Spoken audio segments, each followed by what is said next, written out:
ഈ പേരിന്റെ ഷർട്ട് വല്ല പെണ്ണിട്ടെങ്കിലേ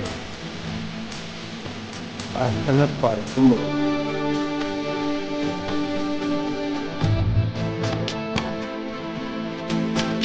ഓളെ ആർക്ക് കെട്ടിച്ചു കൊടുക്കണത് ഓളെ ബാപ്പായിട്ടില്ല എനിക്ക്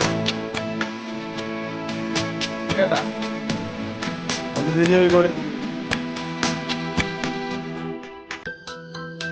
കഴിക്കലേ പോയത് പോട്ടറാ പെണ്ണ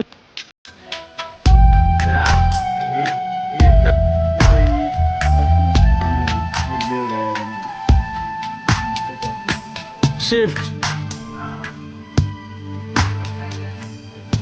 ഒന്ന് ഷിഫ്റ്റ് സാധിക്കാതല്ലോ